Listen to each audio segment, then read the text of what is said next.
Epiphany, which I can hardly spell. And I had to memorize the spelling of Epiphany for many years, because I would put either too many P's or an extra H. And any way you cut it, it wasn't Epiphany. It was Epiphany or Epiphany or something odd. And some of you are sitting there saying, what is she talking about? I have no clue what Epiphany is. But I'll bet you have a clue what an epiphany can be and is. Epiphany, just for the record, is a celebration that usually takes place on January 6th in our Christian tradition. And it signifies the, quote, end of Christmastide. And Christmastide is that time between Advent to Christmas and then Epiphany. Christmastide is that time in there. And with Christmastide and Epiphany, we usually say, okay, that closes that up for that year. We take down the Christmas decorations, and we kind of like to go, good, got through Epiphany. When in fact, while Epiphany in some Christian denominations is a one-day event on the 6th, it's called the 12th night, or the 12th day of Christmas. Epiphany is also the beginning of our time in journey, in walking forward to Ash Wednesday. And some of you may say, wow, I never knew that. Or wow, I don't care.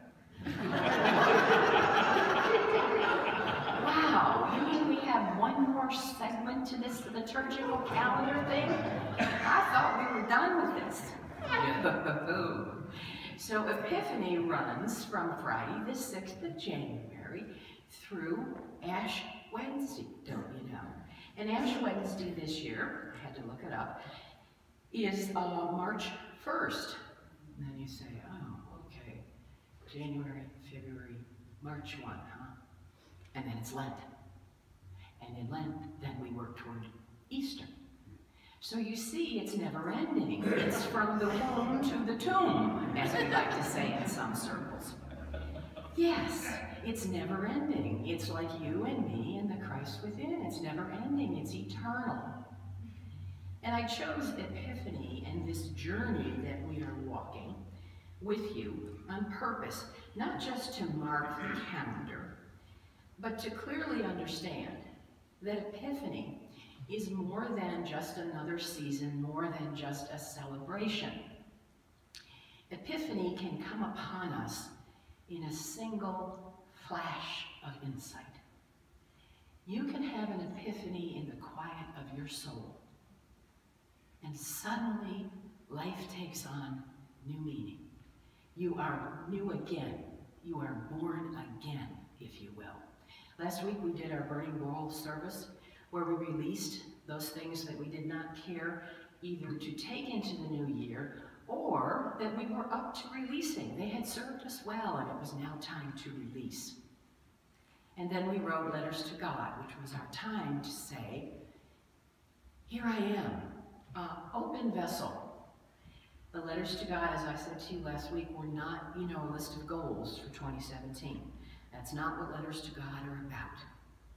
Those letters are written after you have made room through the burning bowl for an expansion of consciousness. You have said, I release so that I may become greater, higher, wider in whatever it is that is mine to do in service to God and my fellow man. That's what the burning bowl and the letters to God do when you hold them together. And so Epiphany comes at a very pivotal time, if you will, in that we have an opportunity to begin anew. We have said that's what we want to do when we wrote our letters to God. And now comes the possible doing of it. The possible kind of looking at the sky and saying, what is mine to do? And have I thought about that? And when you invite questions like that, you invite an epiphany, a time of insight, a time that says, And when that time comes upon us, sometimes it can be almost that you have to sit down and take a breath. It is so startling.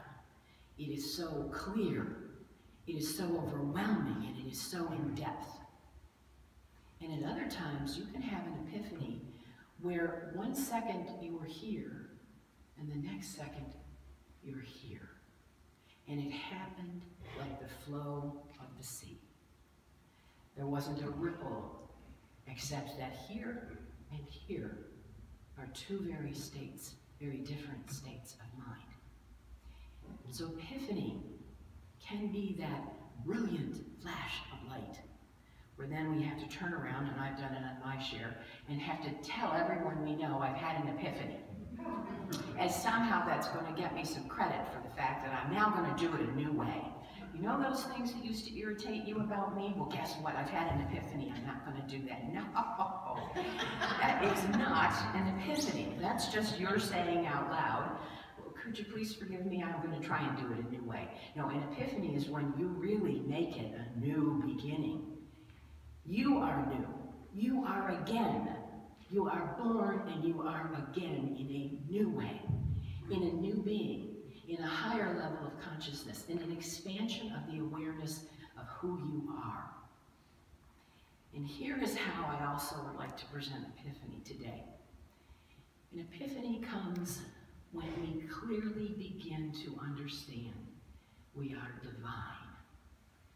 Not just that we can say that, not just that we can repeat our second principle, I am a divine expression of the Christ. No, it is when we are divine in our very beings, when we understand it. And sometimes, folks, you can have an epiphany, and then an epiphany, and then an epiphany. And that's where the work comes in. That's where the prayers come in. That's where the meditation comes in. And that's also where your own personal awareness comes in. Are you aware of who you are? Do you take time to observe yourself? I'm not just talking about your actions, but your words and your thoughts. We sang this morning, our thoughts are prayers. How often do we sing that? Every single week. Do we sing it when we go outside, when we're in the car, when we're thinking it's snowing and I just don't want to have it snow? I'm tired of winter and we're just getting the first snow. Yeah, our thoughts are prayers. Have at it. You see, that's part of an epiphany. It's when we observe who we are and our relationship to God and to each other and to ourselves. I've asked you many times, and I ask people this, I ask myself this, do you love yourself? And some days I say, of course I do. What a silly question. And other days I say, no, because I should have done, or I wished I could have. No, I'm asking the question of, do you love yourself unconditionally? And that bears repeating over and over and over. Because when we learn to love ourselves unconditionally, never mind the other guy in the seat next to us, then we say, I've had an epiphany. I have a new way of being. I understand that I am an expression of the divine on a whole other level. You know the phrase, we use it a lot in Unity, you know what you know that you know. And when you have an epiphany, when you understand on some very deep level that you are divine, you are expressions of the Christ, that, my friends, is an epiphany. It's a new way of looking at something. It's a new way of being in relationship to God and to yourself. So be on the lookout for your epiphany, or don't be. Because when we have an epiphany, you don't need a roadmap. You don't need a red light, you don't need a green light. You don't need to be in the right place at the right time. And I'll say this too, and some of you won't like this, you don't have to be in prayer. Epiphany comes when you are observing and aware and open like a vessel. You're open for a new possibility. You believe and own that greater things than these are yours. and you come to understand you are the light of the world. We say that, we give it lip service, but you are the light of the world. Do you clearly know that? Do you understand it? And if the answer is no, then I encourage you to say no and own it, and then add, but I'm working on it. It's coming. The Epiphany is coming if it isn't here already. I'm going to read this one. I think I've mentioned to you before that when I have these insights, which of course are not mine, I pay attention. And so as I was preparing this talk and for our White Stones meditation, which we'll do in just a few minutes, I came across this lovely, lovely verse. And it's from John, chapter 12, verse 34, to set it up for you. This is when Jesus was telling folks that he was going to rise and he would come again. And it's a beautiful time because the folks he was telling this to, his disciples included, said, we're not sure about this. We have doubts. He was trying to tell them about how his death was coming and what that was going to look like. And the crowd answered him, we have heard from the law that the Messiah remains forever. How can you say that the Son of Man must be lifted up? Who is this Son of Man? And Jesus said to them,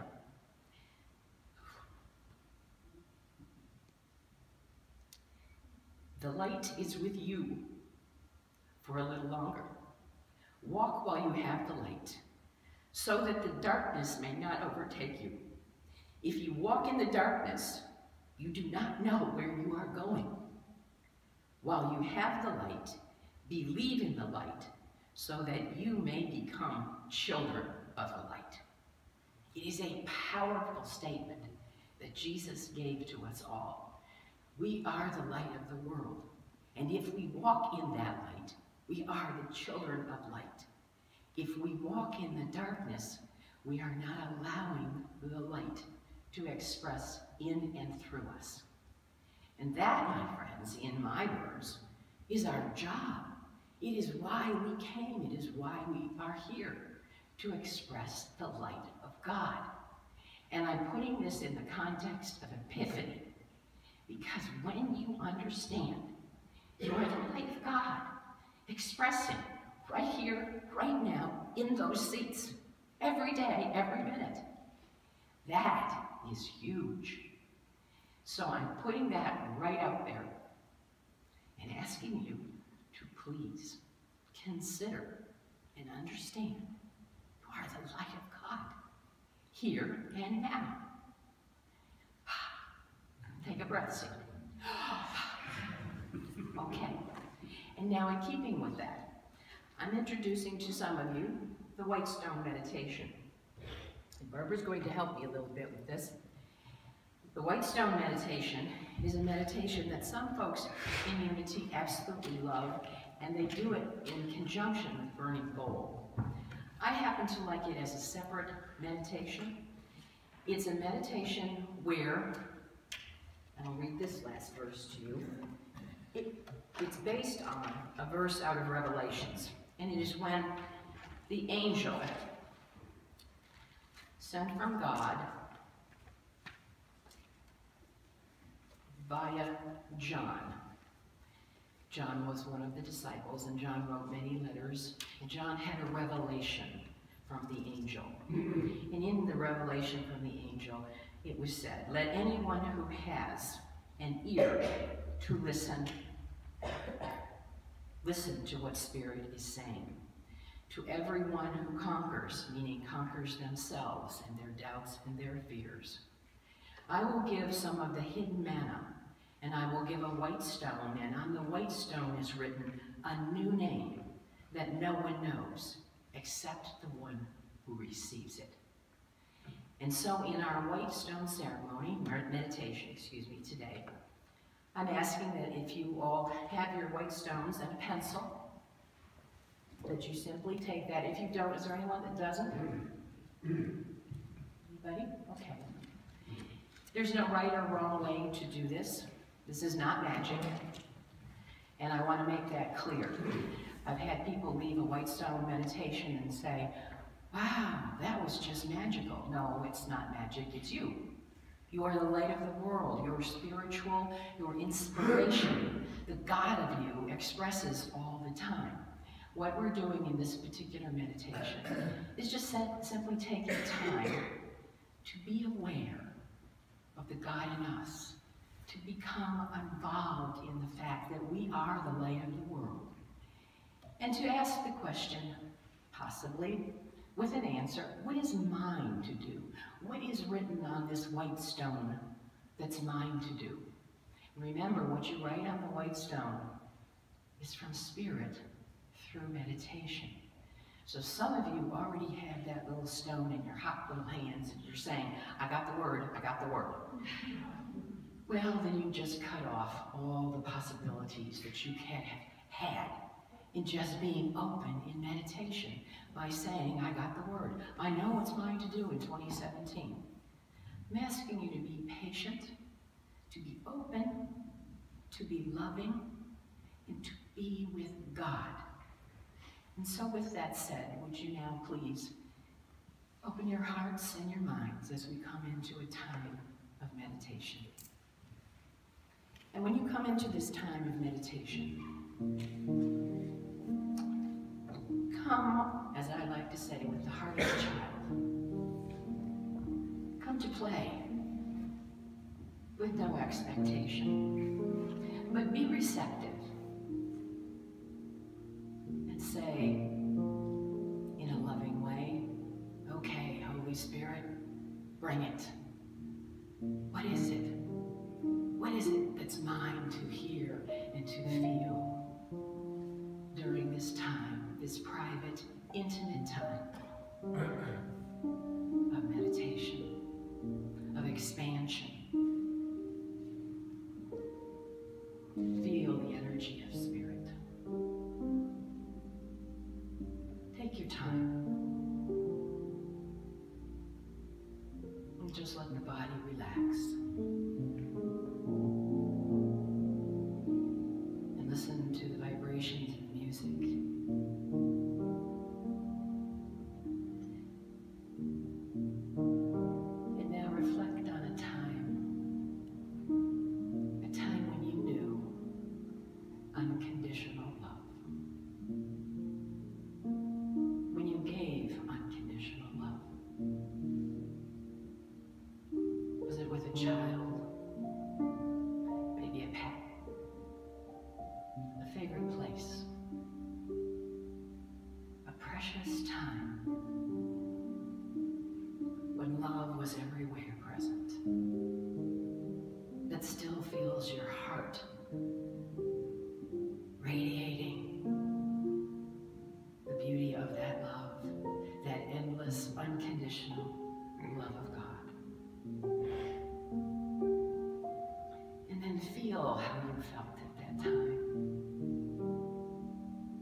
Remember how the world looked to you during that time. Was it different? Was it precious? How was it? Remember now. You can always recall that memory. And when you experience that time of unconditional love, maybe the world was a little lighter. Maybe you were a little brighter. Love has no power, no measurement.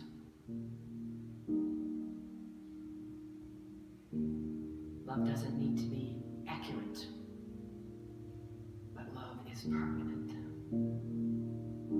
Love is our true identity.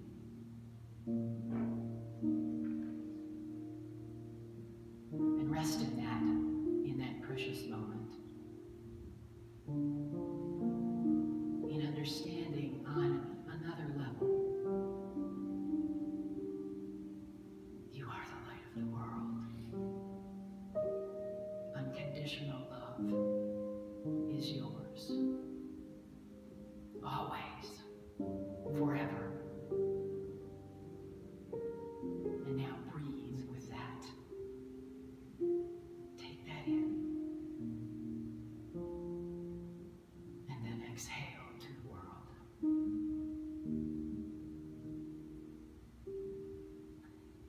Take another deep breath. This is love. God is love. God is I. God is I am.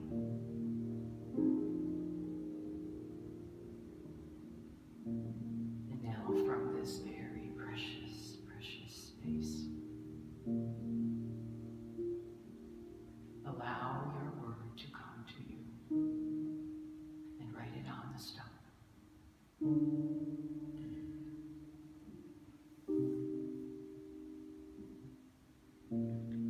And when you write on the stone, go with whatever comes first to you. No analysis, no holding back. And honor that with your love and your commitment.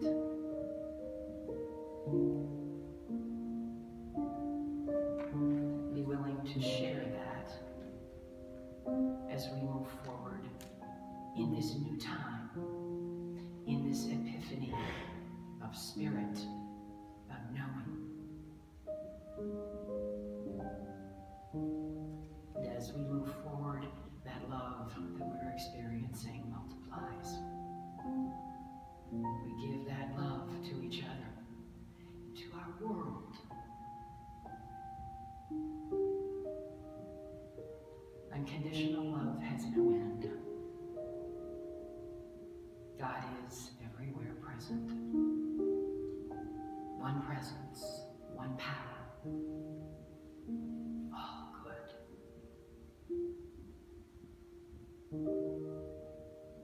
And now breathe, gently breathe.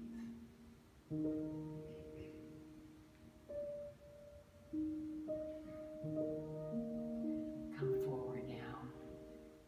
Open your eyes.